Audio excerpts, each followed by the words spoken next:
Assalamualaikum warahmatullahi wabarakatuh. Gimana kabarnya teman semua? Semoga baik-baik saja ya. Saya kira semua netizen ya tahu ya yang lagi viral sekarang mengenai seorang nelayan yang kok kecerdasannya ini kok luar biasa begitu ya, mengalahkan semua tamu sepertinya ya. Kalau dalam segi bahasa narasi yang dipakai di ILC begitu. Tapi ini menimbulkan kecurigaan sebenarnya siapa sih beliau begitu ya. Yang salah satu netizen ini membuka siapa sih dia. Saya juga dari kemarin memang curiga, jangan-jangan ya, ini intel ya. Jadi menarik untuk kita reaksi semeton ya, pernyataan dari Bapak nelayan yang luar biasa. Jadi gimana video selengkapnya semeton? Ini dia. Selamat menonton, jangan lupa like, subscribe, komen, dan skip. Orang itu melanggar cabut, kenapa entar-entar? Kenapa entar nunggu 20 hari segala macam? Udah itu melanggar cabut. Toh ketika masyarakat melanggar jangankan urusan misalnya pagar sampai 30 km lebih, nyuri kayu aja Iya langsung sih benar. gitu kan. Kayu aja di hutan lindung dihukum langsung. Maksudnya kok nggak dilakukan itu gitu kan. Ini nunggu apa gitu. Misalnya nunggu biar pelakunya ngaku, pelakunya berhasil hukum lagi. Lura-lura tahu, orang Kohot tahu yakin siapa pelakunya. Orang Serang aja tahu semua. Bupati tahu. Nggak tahu pura-pura, nggak mungkin nggak tahu. Gitu. Kalau saya sebutin di sini, nanti saya dituntut undang-undang IT nanti. Gitu. Kok dituntut undang-undang kalau ada? Takut dituduh gitu. Bukan, kalau ada benar ya nggak bisa dituntut. Ya udah, berarti kan apa? Hah? Iya. Ada tadi udah bilang kok korporasi di belakang ini. Korporasi apa? PIK yang di PSN kan. Iya, itu korporasinya. Nah, pemagaran ini sebenarnya tetap ini proyeknya dari Ali Hanafi ke Encun nih. Encun itu Ahmad Gojali ditenderkan lagi. Memet. Nah, bikinlah ini Encun ini bikin supaya mengalihkan isu gitu kan. Supaya ini tidak terjadi ke dia nama itu. Akhirnya ditongolkan ya namanya Jaringan Rakyat Pantura. Bahwa ini swadaya, itu segala macam. Dan ini sebenarnya udah jadi. Yang saya sebut tadi ini udah jadi materi gugatan di pengadilan. Gitu. Nah kalau ngomong Ali Hanafi, silakan aja semua di sini juga tahu siapa. Tangan kanannya siapa maksudnya. Itu kan. Kalau ngomong aguan segala macam ya berarti kan Antoni Salim segala macam. Itulah korporasinya maksudnya. Dan jika negara tidak berani ke itu, saya akan lawan. Benar sama-sama nelayan, tapi kan situasinya yang berbeda, Pak. Mungkin yang dirasakan Kang Holid merasa terganggu, tapi kalau nelayan-nelayan kami itu tidak, Pak. Mereka tetap beraktivitas seperti biasa. Ya. Maka ketika mereka pada saat musim paceklik, yang saya tahu mereka itu bilang katanya mereka itu bisa mencari kerang-kerang hijau. Ya. Sehingga itu bisa menambah penghasilan atau menjadi penghasilan para nelayan ketika di masa musim paceklik. Tapi saya memang apresiasi kepada Kang Holid ya. Luar biasa ini seorang nelayan hebat gitu, berwawasan tinggi gitu ya. Saya nggak sampai apa yang tadi dia sampaikan itu, ini saya bingung nyernanya Kang. Saya bingung bener. Saya tadi sampai ada PSN, sampai PIK 2. Oke lah saya misalnya PIK 2 tahu, cuma kan tulisannya doang. Dan korporasi juga saya nggak tahu. Saya pernah dengar, tapi kan saya nggak tahu orangnya. Kan nanti kalau saya ngomong salah kan juga salah lagi. Kan gitu. Mungkin kalau untuk sejauh ini Kang Holid mohon maaf karena mungkin apa yang dirasakan Kang Holid dan rekan-rekan yang lain dan kami yang ada di Kohot ya juga mungkin nggak sama ya, mungkin saya rasa juga kita nggak bisa memukul sama rata ya, mungkin nggak semuanya juga apa yang dirasakan Kang Holid sama dengan teman-teman yang lain. Dan ini juga kan kita nggak bisa menarik kesimpulan terlebih dahulu Pak Jadi ini masalah pemagaran laut semeton ya, yang dimana dampak dari pemagaran itu nelayan di sana merasa terganggu begitu ya. Terjadi juga di situ dalam setiap penyampaian yang disampaikan oleh Kang Holid memang daging semua begitu ya. Jadi kalaupun tadi yang disampaikan oleh staf desa yang katanya juga sebagai nelayan ini, nggak tahu apakah ini bahasa satir atau gimana, yang mengatakan tidak sampai. Ya masa iya sih ya staf desa sama nelayan pemahamannya jauh gitu ya. Kok pinteran nelayan gitu ya, yang itu menimbulkan curigaan juga ya. Kan gitu. Pasti kan masih ada pro dan kontra.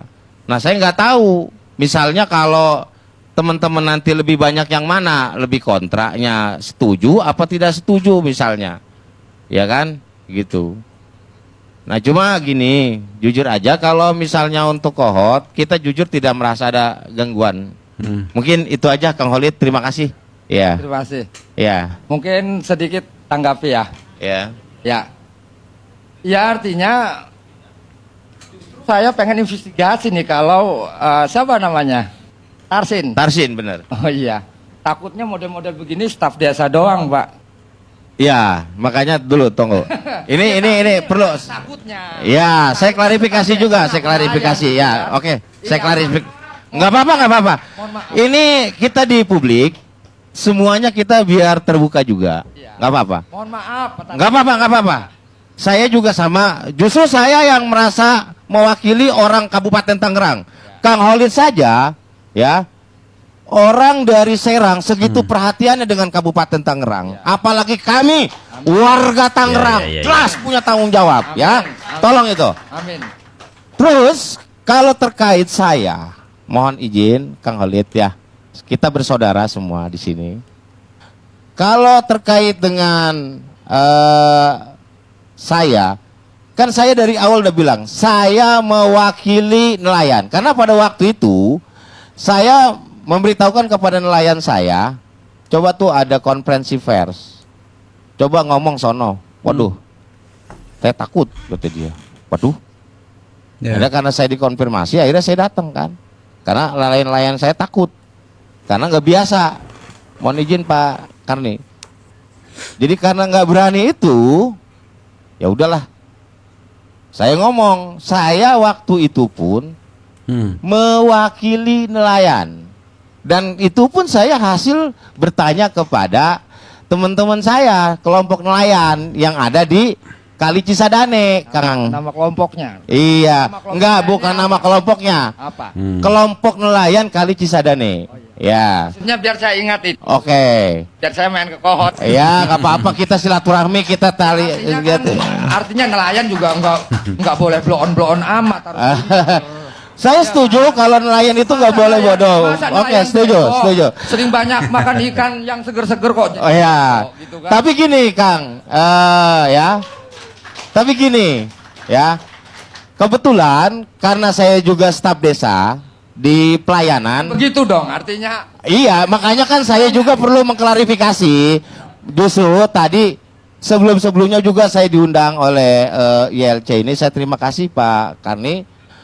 Di sini saya mau mengklarifikasi bahwa memang saya selain staf desa, saya juga mengelola kelompok nelayan. Terima kasih, Pak. Ya. Jadi itu jaringan rakyat Pantura itu. Betul sekali Pak Karni. Saya nelayan mewakili nelayan Pantura karena saya juga kelompok dari nelayan Pantura. Begini, yang Pak ada di Karni, desa bisa Kot. saya sedikit ini enggak? Boleh. Kasih masukan pengetahuan. Ini yang keren ya. Pengetahuan itu kan. Ini yang keren nih. Seseorang berpikir apapun itu Ini yang tergantung keren sumbernya. ini. Ya kan? Kalau sumber pengetahuannya keruh, maka pengetahuannya akan Ya. keruh. Sumber pengetahuan yang keruh yang jernih itu tergantung motivasinya. Kalau motivasinya kesementaraan, keterlibatan tentang misalnya staf atau jabatan atau harta atau ketenaran atau apa, dia akan keruh pemikirannya. Karena terganggu dengan kepentingan yang sementara ini. Jernih dan tidaknya pengetahuan itu tergantung dari motivasinya.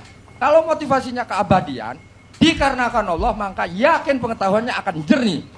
Dan saya percaya itu. Iya. Ini nyatanya yang keren ya, yang viral sekarang. Baik, Mas Tarsid, beliau ini kan merasa bahwa pagar laut itu mengganggu. Artinya dia juga, saya kira, nggak setuju lah kalau itu dijadikan proyek. Anda terganggu nggak dengan PIK 2? Untuk sejauh ini, kalau saya tidak mengkaitkan ini kepada kegiatan PIK 2, ya. Tapi dengan adanya bambu-bambu yang tadi dimaksud, nelayan kami setelah bertanya, ya, itu tidak terganggu dengan adanya bambu-bambu tadi. Walaupun Justru tadi belayarnya lebih jauh katanya. Solarnya lebih. kalau misalnya berlayar lebih jauh, saya rasa enggak juga, ya. Ya mungkin kan kalau menurut keterangan juga dari beberapa nelayan kami, itu kan kalau misalnya mau dilewati, misalnya ada itu katanya bisa dibuka lah gitu, misalkan bisa dicabutin atau apalah gitu, kan seperti itu, sehingga mereka dengan sendirinya nggak merasa terganggu gitu. Mungkin itu aja sih. Anda sehari-harinya nelayan atau staf desa? Saya staf desa tapi mengurus nelayan gitu, karena di kami itu ada nelayan lokal, ada nelayan pendatang juga gitu. Jadi tahulah ya, memang kalau ada bau-baunya aparatur gitu kan, memang publik kurang begitu yakin ya dengan semua statement gitu ya, karena sudah kedong ya, publik curiga begitu ya bahwa setiap aparatur itu ya kalau memang membela gitu kan kebijakan atau sesuatu yang dianggap orang banyak itu salah ya, publik pasti mencurigai ya, jangan-jangan begitu ya. Kita lanjutin nonton. Ya, jadi Anda tidak mengalami sehari-hari bagaimana berlayar ke. Kalau bicara mengalami enggak gitu. Tapi saya juga berdasarkan informasi yang diterima dari rekan-rekan nelayan di lapangan. Mungkin begitu, Kak. Maaf, sebenarnya kalau misalnya untuk mengetahui sesuatu informasi kan tentang persoalan apa yang terjadi di lapangan, saya pikir kalau misalnya tanya di staf desa ataupun misalnya desa, kelurahan, pasti yang kalau di wilayah Tangerang ini tidak akan pernah jernih. Dia tidak akan pernah menginformasikan dengan realitas yang nyata. Gitu kan. Kan ukuran manusia itu diukur ketika dia berpikir harus sesuai dengan kenyataan. Jangan katanya. Kalau ini kan sebenarnya apa masih katanya, gitu kan. Nah, normal tidak normalnya seseorang itu diukur dari kenyataan yang ia bicarakan. Kalau yang dikatakan itu tidak sesuai dengan kenyataan, berarti ya saya bilang minha. Minha itu setengah dari 100. Enggak 100. Berarti ada sesuatu yang cacat dalam berpikir. Gitu kan. Jangan-jangan artinya gini.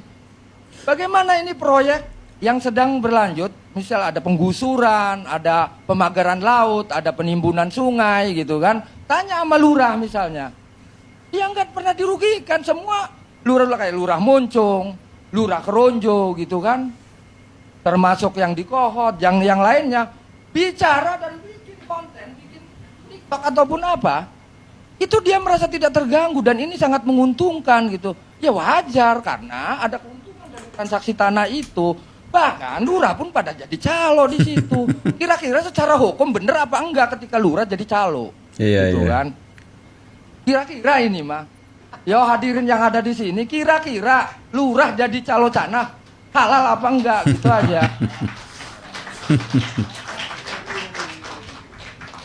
Baik, sekarang. Nah itu sebetulnya ya, tapi yang lebih mungkin mengherankan atau mengejutkan ya, entah ini benar apa tidak ya, salah satu tekor ini sebenarnya mempertanyakan begitu ya, kalau sekelas nelayan secerdas itu siapa sih dia gitu ya. Jadi kita saksikan juga ya, mungkin sama ya kecurigaan kita terhadap Pak Khalid ini dia.